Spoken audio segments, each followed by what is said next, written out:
বন্ধুরা, এই পর্যায়ে আমরা দেখব ইনসার্ট মেনুর কাজ। ইনসার্ট মেনুতে যতগুলো টুলস আছে এই টুলস নিয়ে আমরা কাজ করব। আমাদের দ্বিতীয় লেসনে ছিল হোম মেনু নিয়ে কাজ। হোম মেনুতে যতগুলো টুলস আছে এই টুলস কাজগুলো আমরা দেখেছি দ্বিতীয় লেসনে। এর আগের লেসন ফার্স্ট যে লেসনটা আমাদের ছিল উইন্ডো মেনুর ভিতরে যতগুলো টুলস আছে এই টুলসের কাজ দেখেছি। এরপর যে আমরা ইনসার্ট মেনু এর কাজগুলো দেখব। প্রথমে আমরা যখন তাকাবো এখানে শুরুতেই দেখতে পাচ্ছি কভার পেজ। কভার পেজ বলতে আমরা বুঝি একটা বইয়ের মলাট, উপরের প্রথম পেজটা, এই পেজটার ডিজাইনটা আমরা বুঝে থাকি। তা আমরা এখানে যদি কোনো বইয়ের মলাট হোক অথবা খাতার মলাট হোক, এটা যদি আমরা করতে চাই, আমরা এখান থেকে ডিফল্ট হিসেবে কতগুলো ডিজাইন দেওয়া আছে এখানে 2007-এ। আমরা এখান থেকে এই ডিজাইনগুলো আমরা এখান থেকে নিতে পারবো। যদি আমাদের এখান থেকে ডিজাইনগুলো পছন্দ হয় তাহলে আমরা এখান থেকে ডিজাইনগুলো নিতে পারবো। যেমন আমি এখানে চাচ্ছি এই ডিজাইনটা যদি আমার পছন্দ হয়, ক্লিক করলাম, এই ডিজাইনটা এখানে চলে আসছে। যেমন আমি এখানে ডিজাইনের একটা নাম, প্রথম যে বুক কভার আছে, কভারের নামটা আমি একটা নাম দিলাম এখানে, যেমন ইনস্টিটিউট, কম্পিউটার ইনস্টিটিউট নাম দিলাম। এরপর এখানে বইয়ের যে মূল নামটা থাকবে এই নামটা দেব এডুকেশন বিডি, এই নামে আমি দিলাম। এখানে আমি যে বরাবর রাখবো সেই বরাবর আমি এখান থেকে রাখতে পারবো। এরপর নিচে আর একটা টাইটেল যদি দিতে চাই আমরা, যেমন দার্জিলিং ফর ফিউচার, এই নামটা আমি সাব টাইটেল হিসেবে দিলাম বইয়ের।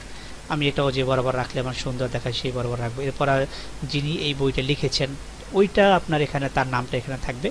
নিচে এখানে আমরা ইয়ারটা দিতে পারি, কত সালে এটা লেখা হয়েছে সেই ইয়ারটা আমরা এখানে দিতে পারি।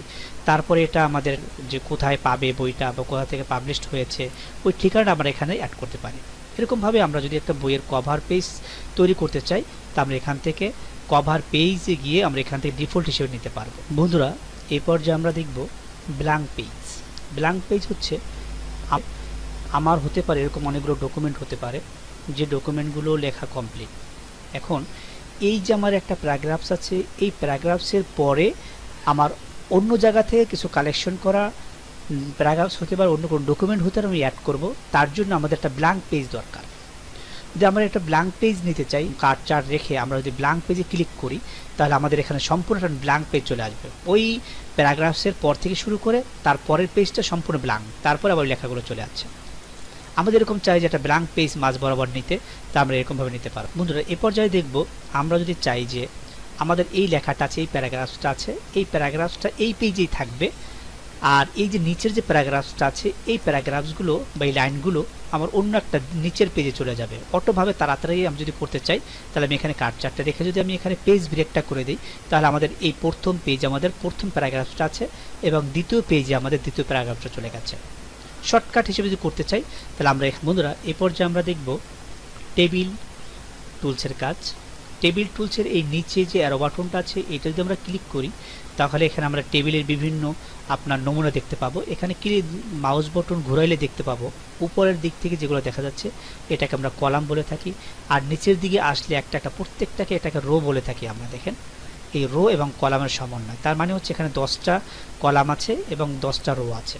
আমি যদি এরকমভাবে নিতে চাই তাহলে আমরা এখানেভাবে নিতে পারবো। ক্লিক করলে আমাদের এই যে এখানে কলাম এবং রোটা আমি এখান থেকে ধরে যে কোনো জায়গায় রাখতে পারবো।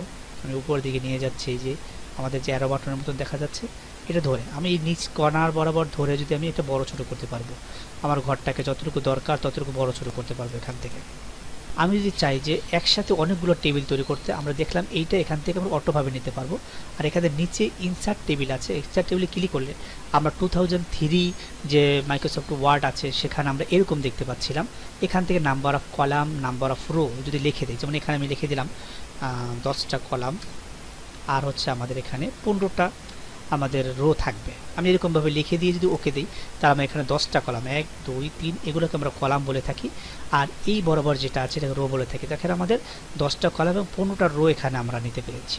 এখানে যে কাজগুলো ইনসার্টের পরে যে কাজগুলো আছে এই কাজগুলো আমরা একটু পরে আমরা সবগুলো কাজ, এখানে যতগুলো কাজ সবগুলো দেখব। তবে হ্যাঁ, আমি এখানে একটু কাজ দেখাবো আপনাকে।